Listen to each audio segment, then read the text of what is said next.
Madame, Monsieur, bonsoir et merci de nous rejoindre sur la première. Voici les titres de votre journal.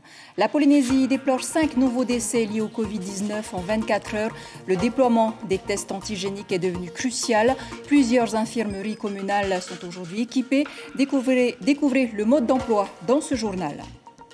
Et puis l'hydroxychloroquine, tant décrié, les médecins sont aujourd'hui autorisés à le prescrire sur décision du Conseil des ministres, mais sous certaines conditions. Vous allez le voir dans un instant. Cette crise sanitaire inédite est en train de mettre en péril la Caisse de prévoyance sociale. Son nouveau directeur Vincent Fabre est notre invité ce soir. Il dévoilera ses priorités pour redresser le budget de la CPS. Bonsoir, on vous retrouve dans quelques instants. Et puis le syndicat des salles de sport monte au créneau. Depuis la fermeture de leur établissement, les gérants n'arrivent plus à payer leurs charges. Ils dénoncent une injustice. Enfin, pour clore ce journal, une invitation voyage au cœur du Finnois, direction Ahé dans les Tuamotu, où Franck et Janine Testude chouchoutent les touristes locaux dans leur petite pension de famille. Et le dernier bilan de l'épidémie de coronavirus est encore lourd. 241 nouveaux cas et surtout 5 décès en 24 heures. La Polynésie a passé la barre des 12 300 contaminations depuis juillet. Le nombre de patients hospitalisés est stable, 98 dont 27 en réanimation. Et c'est en ce moment même que les tests antigéniques prennent toute leur importance. Outre l'Institut Louis Mallardet, les tests rapides sont également disponibles au kiosque santé de Paoufei à Papeete, mais aussi dans les infirmeries de Fa'a, Mahina, Punaauia, Paea, Papara, Taravao, mais aussi Moorea. Vous l'avez compris, le dépistage rapide est élargi. Le mot d'emploi avec Brigitte Olivier et Hiro Terorotua. 15 minutes chrono et sans ordonnance. Voici les promesses d'un dépistage rapide et gratuit. Mais attention, il faut avoir des doutes sur son état de santé, sinon il n'est pas valable. Le test antigénique ne fonctionne que chez les personnes symptomatiques et la fenêtre est à peu près de 7 jours. Et si vous pensiez échapper à l'écouvillon, rangez tout de suite vos illusions. La procédure de prélèvement est inchangée. L'attente est considérablement réduite, un petit quart d'heure au lieu des 48 heures nécessaires. Et la lecture est simple, un peu comme un test de grossesse. C'est un petit trait qui va vous dire si vous êtes positif au virus de la Covid-19 ou non. Et ce gain de temps a un gros avantage. Du test antigénique, c'est une réponse immédiate, c'est-à-dire de pouvoir isoler immédiatement les personnes qui sont positives, de leur expliquer tout de suite qu'elles sont positives et qu'elles doivent s'isoler afin de ne pas contaminer d'autres personnes. Maintenant, un test antigénique négatif, la personne doit être isolée en attendant la confirmation de sa négativité par la PCR.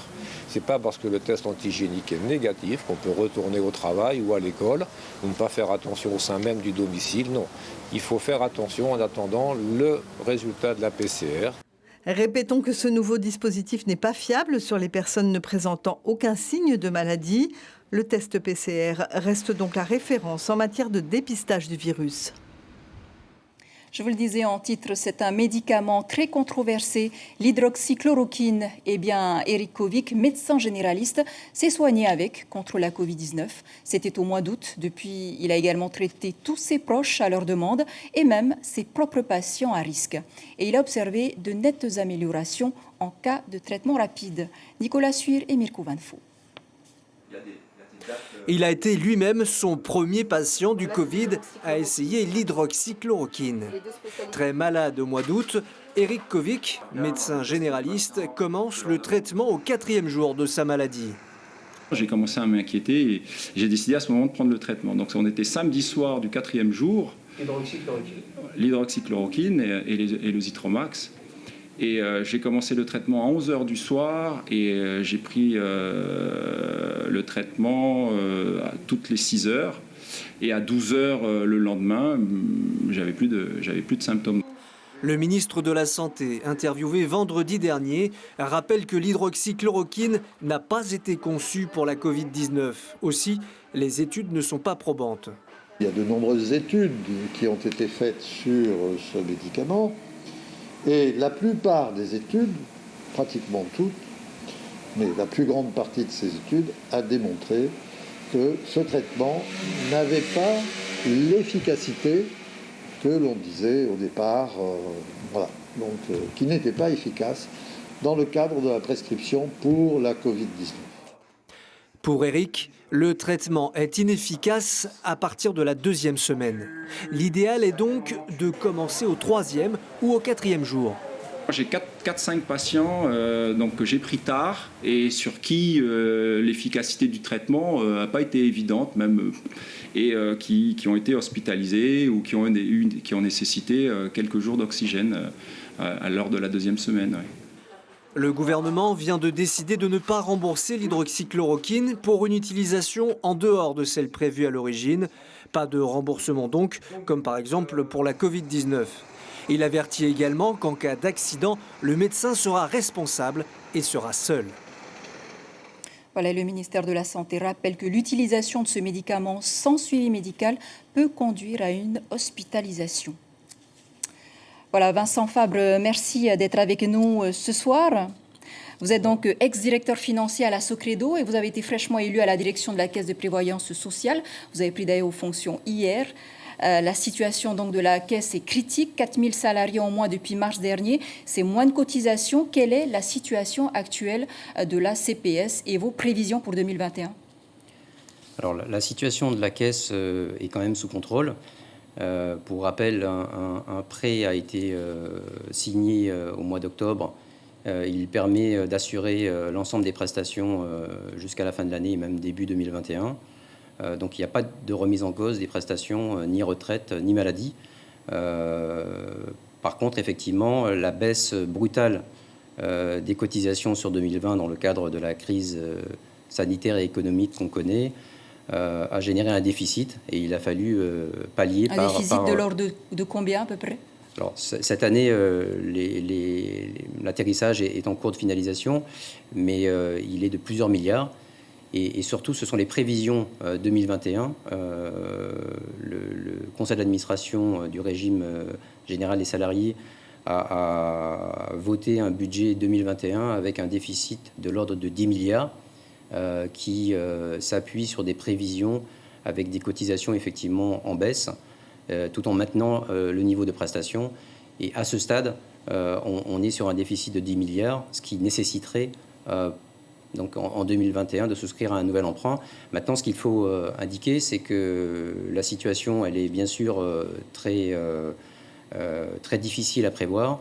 Donc il va y avoir la mise en place d'un reporting et d'un suivi mensuel de manière à avoir une idée très précise de l'évolution de la situation. Et aujourd'hui, on espère tous une sortie rapide de la crise sanitaire et surtout que les actions qui sont en train d'être réfléchies et mises en place dans le cadre d'un plan de relance auront des effets bénéfiques sur l'emploi et sur la relance de l'économie en général. Alors la question que tout le monde se pose, c'est est-ce que les cotisations vont augmenter ? Alors sur 2021, ce qui a été décidé, c'est de maintenir le même niveau en termes de taux de cotisation. Donc il n'y aura pas de cotisation supplémentaire, ni pour les salariés, ni pour les employeurs. Dans le cadre de cette situation déjà suffisamment difficile, il était hors de question d'alourdir encore plus l'effort des entreprises et des salariés. Vincent Fabre, brièvement, vos axes prioritaires pour 2021 ? Alors, il y avait de toute façon nécessité de s'atteler à une réforme de la PSG, de la protection sociale généralisée. La situation économique et sanitaire que l'on traverse, avec toutes ces inconnues, nous oblige à accélérer le planning de cette réforme. Donc la priorité absolue, et elle va nécessiter la concertation et le travail de tout le monde, bien sûr les partenaires sociaux, le gouvernement, on l'espère aussi l'État qui participera à l'effort de manière à mettre en place une réforme de la PSG dans les meilleurs délais pour affronter cette situation particulièrement difficile. Après, en tant que directeur de la CPS, je vais poursuivre les actions qui ont été engagées, notamment par mes prédécesseurs, pour moderniser la Caisse, pour continuer à remplir cette mission de service public et d'intérêt général, mais en essayant d'améliorer la qualité de service et en essayant d'améliorer la relation client et la modernisation en général de cette institution très importante pour la Polynésie. Vincent Fabre, merci beaucoup d'avoir répondu à nos questions. Merci. Et près d'un mois après la décision du haut-commissaire de fermer les établissements sportifs, le secteur est au plus bas, plus aucune clientèle, mais toujours des charges à payer. Le syndicat des salles de sport ne comprend pas pourquoi on leur impose de fermer, contrairement aux écoles de danse. David Chang et Jérôme Lee. Des appareils de musculation en sommeil depuis le 26 octobre. La décision des autorités commence à avoir des répercussions inquiétantes sur les finances des salles de sport et les aides proposées sont jugées dérisoires. On n'a aucune aide, on n'est pas soutenu, on nous propose de contracter des prêts pour continuer à vivre. On est tous des gens qualifiés. Derrière ces salles de sport, il y a du personnel, il y a du personnel qualifié. Au jour d'aujourd'hui, on va nous sacrifier pour le bien de tous et on va laisser la part belle au low cost, aux personnes non qualifiées qui vont pouvoir encadrer des personnes dehors. Bon, voilà, nous, on ne trouve pas ça normal. Avant la fermeture, voilà, ce qu'on proposait à nos adhérents, c'est une surface de 8 mètres carrés. Et devant eux, ils avaient tout le matériel à disposition. Du coup, ça évitait les déplacements au sein de la boxe et éventuellement les contacts. Cette salle de cross-training peut plus facilement s'adapter, mais Vincent Heyman, le gérant, ne bénéficiera d'aucune aide. Ma situation est un peu particulière parce que déjà avec ma femme, on est tous les deux dans le milieu du sport. Moi, j'ai le statut de gérant non salarié. Donc du coup, j'aurais pas d'aide parce que je suis pas salarié, j'aurais pas d'aide parce que je suis pas tenté. Donc moi, il faut absolument que je me débrouille soit par la location, soit par du coaching pour seulement vivre. Une situation qui frustre d'autant plus que le secteur se sent particulièrement persécuté.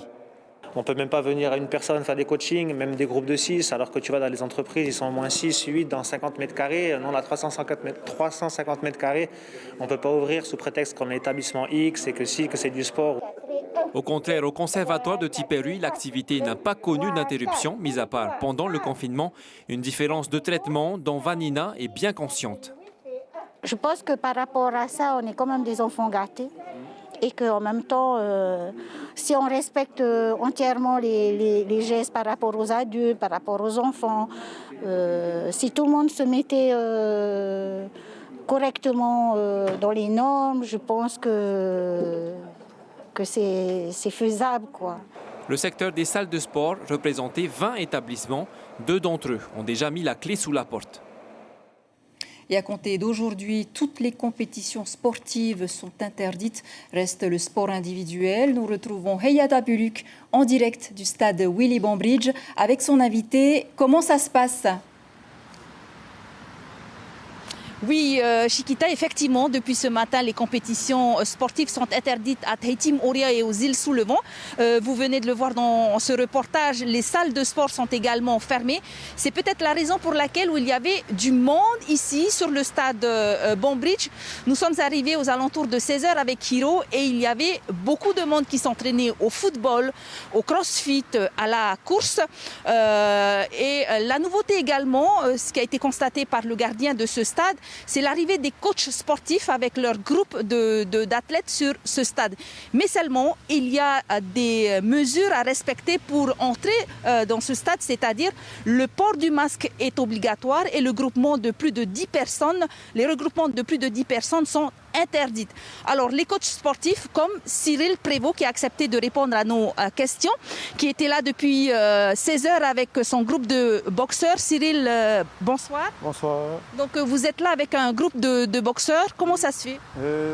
Habituellement, on s'entraîne au stade Bambridge, mais dans une salle qui est actuellement fermée, une salle prêtée par la mairie. Alors, ça fait que, comme on a le droit de s'entraîner en plein air, on s'est rabattu ici sur le terrain. Alors, les consignes pour entrer dans ce stade-là, c'est le port du masque et le regroupement les regroupements de plus de 10 personnes sont interdits. Voilà. Est-ce que c'est facile de respecter ces consignes? Pour nous, comme on est un club qui est avec beaucoup de personnes, c'est pas facile de dire à des personnes de venir et à d'autres de leur dire de ne pas venir. Ça nous pose problème et c'est pas évident. Hein. Vous seriez d'accord si on fermait ce stade? Non, je pense que ce n'est pas une bonne idée parce que le sport, c'est essentiel. On ne peut pas arrêter de vivre comme ça. Hein. Le sport, ça apporte la forme et je pense que c'est une des meilleures façons de lutter contre la maladie. Parce que ce sont vos jeunes boxeurs qui vous demandent de continuer les entraînements? Oui, moi, à la base, je voulais arrêter les entraînements, mais c'est une demande de leur part parce qu'après, ils ne savent pas quoi faire aussi. Et je pense que les laisser à la sauvage dans la nature, ce n'est pas la bonne façon de faire aussi. Et le fait qu'il n'y ait plus de compétition sportive? Ça nous déçoit un peu parce qu'on était préparés pour faire les compétitions et puis au dernier moment on nous dit qu'il n'y a plus rien et c'est démotivant, quoi. Comment vous faites quand vous venez ici pour vous entraîner, respecter les gestes barrières? On essaye au maximum de respecter les gestes barrières, mais franchement, de s'entraîner sans le masque, pour nous, c'est pas possible. Déjà, rien que de marcher avec le masque, ça te coupe la respiration. Alors, j'invite les décideurs à essayer de faire du sport comme on fait avec le masque. Merci beaucoup Cyril Prévost. Je rappelle que vous êtes coach sportif, donc Chiquita. Pour l'instant, le stade Willy Bambridge reste ouvert de 5h à 20h. Hayata Buluk, merci beaucoup pour ce direct. Merci également à Hiro Terorotua. On retiendra que les consignes sanitaires sont tout de même bien suivies sur le stade Willy Bambridge. Et les nouvelles dispositions sanitaires auront eu raison également des épreuves du Heivatu Arumahui prévues sur Mouria le samedi 28 novembre, de même que celles de Taha. De leur côté, la gendarmerie continue ses opérations de lutte contre les stupéfiants dans les îles. Avec ce coup de filet réalisé à Eiroa par la gendarmerie, plus de 1500 pieds de cannabis saisis sur plusieurs motos de l'atoll. 3 personnes ont été mises en cause et seront présentées devant la justice. Les stupéfiants saisis ont été détruits par incinération. Au chapitre judiciaire, Gaston Floss condamné pour une injure par le tribunal de première instance. C'est inédit. L'ex-président du pays et leader du Tahouira doit payer une amende de 200 000 francs et 300 000 francs de dommages et intérêts à l'avocat de Michel Buyard, maître Bourion. Souvenez-vous, c'était en mars dernier, Gaston Floss n'ayant pas réussi à s'inscrire sur la liste des élections municipales de Papeete. Gaston Floss l'a alors traité, je cite, de voyou et de vaurien. Maître Bourion, que je vous propose d'écouter au micro de Belinda Toumatariri. Je me fais insulter dans l'exercice de mes fonctions parce que j'ai plaidé et que ça ne lui plaisait pas. Monsieur Floss n'a pas à faire ce genre de choses. Je suis satisfait de la décision. Il fallait que, pour moi personnellement, mais aussi pour le métier d'avocat, pour notre profession, qu'on n'accepte pas d'être insulté comme ça après une plaidoirie de ce que je faisais. Juste mon métier, c'est tout ce que je faisais.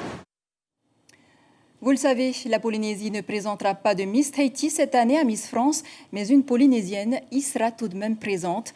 Et c'est Wallis Sefutuna qui enverra son ambassadrice. Élue il y a 2 mois, Mylène Halemay s'envolera demain pour participer à Miss France 2021.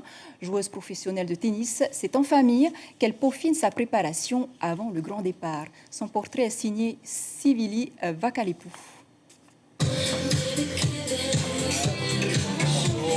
Des talons à la place des chaussures de sport. Loin des cours de tennis, tout un univers à s'approprier en quelques mois pour Mylène Halemay. La veille de son départ pour l'élection de Miss France 2021, c'est en bonne sportive que l'ambassadrice de Wallis et Futuna appréhende la compétition. Je pense toujours à sourire. Je le fais parce que ça m'épanouit et j'adore ce que je fais pour l'instant. Donc moi, je suis très contente de pouvoir participer et d'avoir l'opportunité de partir en France et de faire Miss France. Donc voilà, je me rends compte de la chance que j'ai et donc on se prépare à 100%. Avant d'être Miss, Mylène est surtout joueuse de tennis professionnelle. Ancienne championne de France junior et classée parmi les 800 meilleures joueuses mondiales. À cause de la Covid-19, elle quitte le centre de formation de Paris fin juillet pour poursuivre son entraînement à Wallis. Une préparation physique reprise par ses parents. On ne s'entraîne plus pour de la performance, mais plutôt pour de l'esthétique. Donc les changements ont changé au niveau des exercices par contre. Voilà. 19 ans pour 1m77, un mental et un physique qu'il faut sculpter. Pour cela, Miss Wallis et Futuna 2020 peut compter sur le soutien hors pair du comité et de sa famille. Côté équilibre alimentaire, que du naturel. Pas de grands changements pour celle qui a fait de l'alimentation et du mode de vie sain sa priorité. C'est bon, t'as fini de ça? C'est un petit peu un mode de vie pour moi plus qu'un régime. Ici à Wallis, c'est le plus calme, il n'y a pas de stress, on peut vivre de la terre, c'est quelque chose que tu ne peux pas faire ailleurs. 16 ans qu'il n'y avait pas eu de Miss Wallis et Futuna à Miss France. Si elle n'a pas abandonné le tennis, Mylène ne se refuse aucune opportunité de porter haut les couleurs de ses îles. Tout comme l'a fait Vaimalama Chavez, une autre femme originaire de Wallis et Futuna. Et on sera de tout cœur avec elle. Un mot de sport, de la danse, de la musculation ou encore de la natation.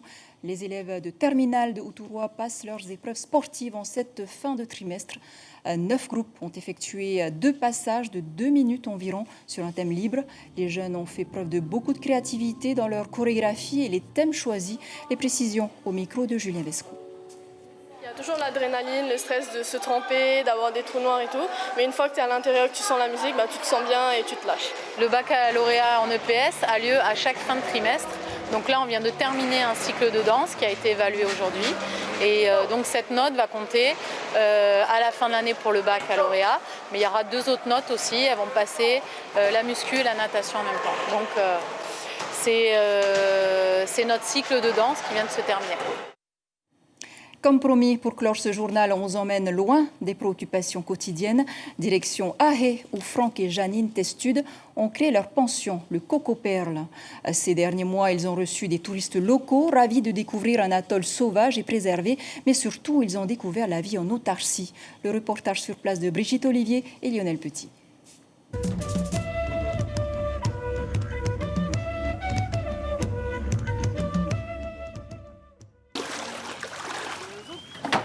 Si vous voulez manger à Ahé, il vous faut aller pêcher.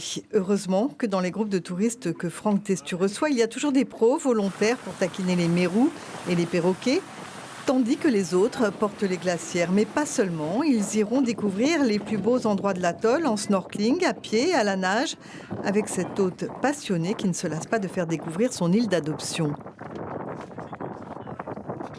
Ça fait du plaisir. Même tous les jours ? Oui, bien sûr. Bien sûr. Un beau bureau, là.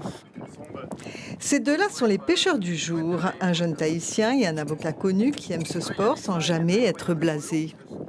De plus en plus. Surtout au Tuamotu, où ça devient difficile.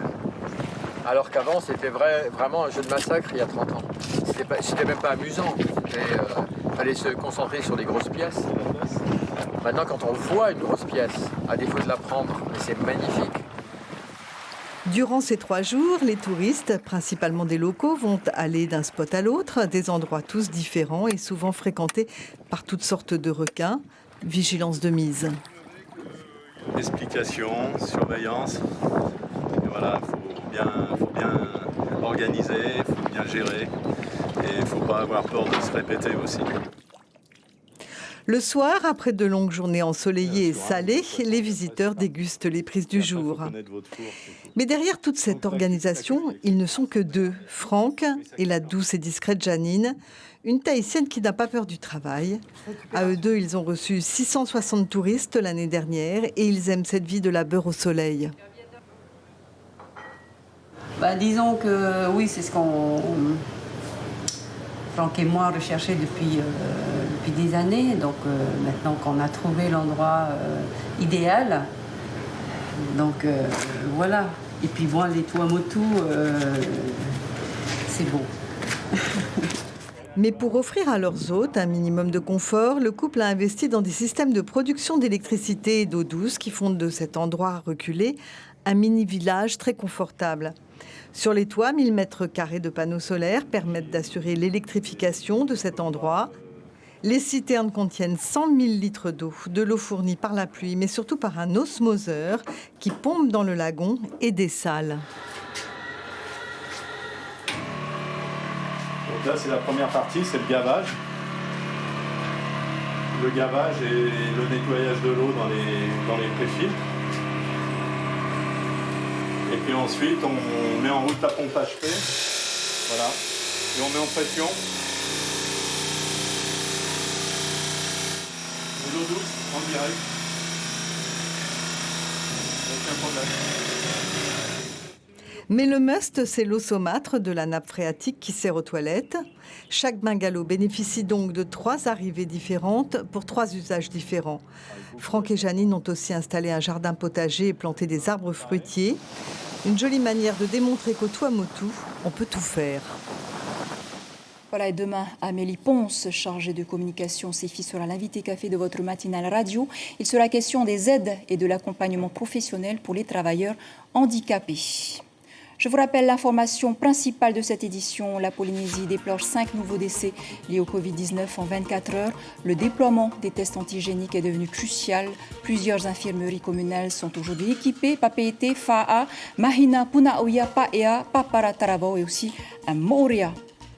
Avant de nous quitter, nous avons une pensée pour nos confrères de TNTV où les cas de Covid-19 se sont multipliés. La chaîne a dû interrompre ses journaux jusqu'à demain inclus. Cela pourrait aussi arriver à notre personnel.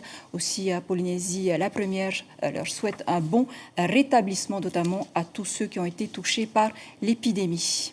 À la une de vos quotidiens, la dépêche titre « Un directeur happy et des défis immenses ». Voilà pour l'essentiel de l'actualité. Merci de nous rester fidèles. 5h30, vos infos radio. Restez avec nous. Juste après ce journal, retrouvez l'interview exclusive de Barack Obama à l'occasion de la sortie du premier tome de ses mémoires. Très belle nuit sur la première. À demain.